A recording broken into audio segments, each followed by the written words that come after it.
Today it's the 24th of December, at least when I drop this episode. It's Christmas Eve here in Sweden, and if you're listening from another part of the world, let me paint you a small picture of what that means for us. Christmas Eve is the day.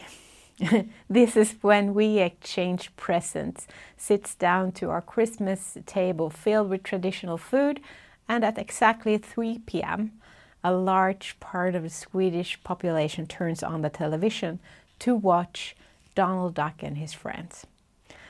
Yes, it's practically the same short Disney clips that has been broadcast since the early 1960s.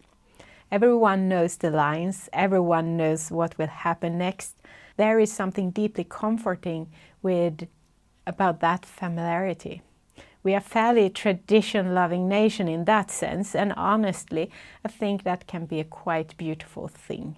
Tradition creates rhythm, they mark time, and they help us to pause and feel the continuity when the world outside feels anything but unpredictable. Usually the older generation, they doze off in the sofa, and the children watch that intently. And after Donald Duck, Father Christmas arrives. At least that is how it works in our family. This year, I'm really happy to be able to spend this time together with my closest family, my mom, dad, my husband, and my 2 daughters. I'm quite certain that there will be room for a lot of board games and a lot of laughters. And I believe that the competitive spirit will also come through, at least in me. My teenagers has been now truly upskilled themselves in tactics and strategy, which make it very hard to win these days. But don't tell them that. I secretly love the challenge. Over the coming days, I've decided to consciously step into what I call a reflection bubble, here and now bubble.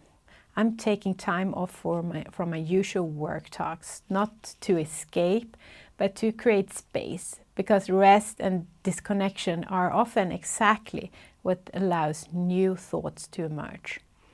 When we keep moving at the same pace all the year, it becomes hard to hear ourselves think. Slowing down isn't laziness, it's a leadership skill. It's how we reconnect with what actually matters beneath all the noise. I'm Hanna Zaxmy, your leadership coach, and this podcast is your confidence boost in color. Let's go! I've already placed my watercolors, brushes, and paper where I can see them easily. That way I can simply sit down and paint at the moment when it feels right. No pressure, no outcome, just presence. For me, creative time opens doors to new perspectives. It allows thoughts to drift, to connect, and sometimes they surprise me. Today I want to invite you to do something similar, to slow down, to create space, to allow yourself to see things from a slightly different angle. I want to share how I usually do a simple end-of-year check-in. Not as prescription, but as an inspiration. So I let it take time.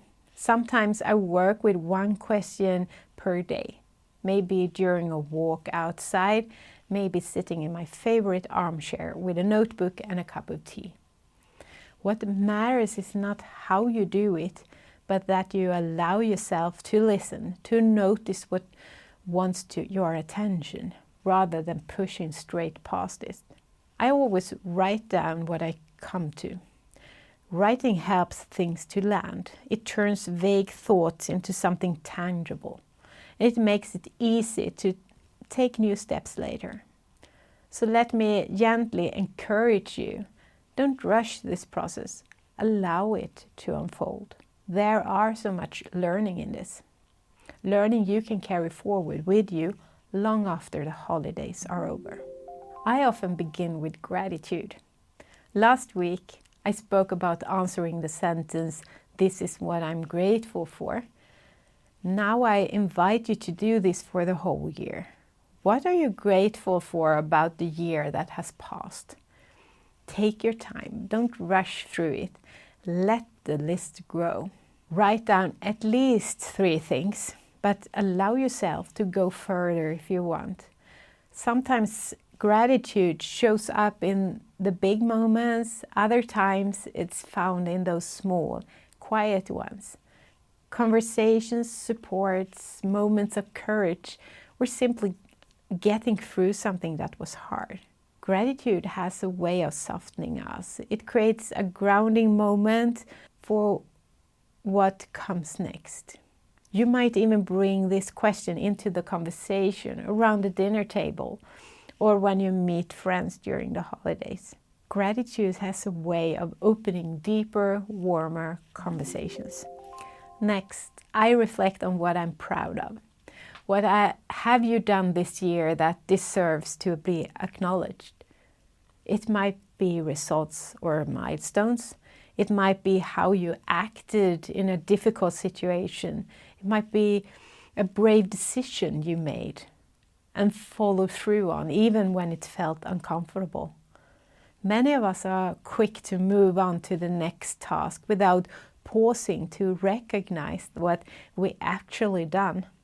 So take the time to describe why you're proud of these moments. What values did you live by? What strength did you use? What did it require of you? Celebration isn't about ego. It's about recognizing growth and allowing that growth to become visible. Then I look at what worked well and why it worked. Choose 3 things. It's just as important to notice why something succeeded as it is to notice that it did. So for example, maybe you set a goal at the beginning of the year to exercise regularly, and now you actually go to the gym twice a week. Why did that work? Was it because you schedule it in your calendar? Because that you involved a training partner? Because you lowered the threshold and made it more realistic? When you understand why something worked, you uncover patterns you can reuse in other areas of your life as well. These insights becomes valuable keys for the future. And just as important it is to reflect on when it goes good, it's also time to reflect on what didn't work this year. Perhaps a goal you set but didn't reach. The point here is not self-criticism, it's understanding. If we don't reflect on why something didn't work, we risk repeating the same patterns again. I share a personal example. Some years ago, I set a very ambitious training goal to run a half marathon. I reached the finish line, but I pushed myself far too hard in a very short time. My body wasn't ready. I ended up injured with a heel spur and stopped exercising almost completely because of the pain. The goal itself wasn't wrong, but I hadn't considered sustainability, what would come after the finish line. It took years before I found my way back to training, and almost 10 years before I can honestly say that I now have a healthy, motivating, and sustainable relationship with exercise. That experience taught me something important. Ambition without care can become counterproductive. So ask yourself, what didn't work and what did I learn? Choose 3 to 5 parts. Be honest and at the same time kind and constructive in your analysis. Curiosity will take you much further than criticism ever will. This reflection is here to support you, not judge you. Alongside this, I often use a life wheel, like a circle, which I divide into 5 to 7 areas, like for example, work, family, health, relationship, personal growth. For each area, I reflect on what's working well and what would I like a little bit more of in this area. What would it mean to be one step better? I usually draw this out, which makes it very visual. It quickly shows me where my energy is lower and where I might choose to place my focus going forward. I speak more about this in episode 5, where I talk about the letter N in Confident Framework, Nurture. If you like guidance, you can download my free clarity workbook. It's in the show notes. Many participants in my program say that this tool gave them that powerful clarity and the motivation to act with more focus and intention. So when you're working through these reflections, let them take time. 1 part per day is more than enough. And when you're ready, zoom out. Look at all your answers. Ask yourself, what are the 3 most important insights I want to carry with me into the year ahead? Write them down. These insights becomes anchors, something you can return to. The pace picks up again when decisions needs to be made and when your energy is tested. That's where I pause for today. The next episode is released on New Year's Eve, the final day of this year.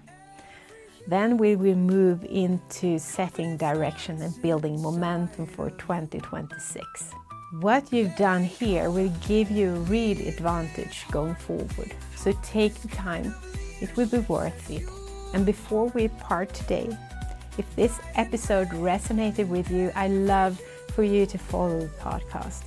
That way you will miss the next episode on the New Year's Eve, where we continue this journey and begin setting direction for a year ahead. Thank you for being here and for listening. I wish you a very joyful Christmas time, right where you are. Be confident, be you.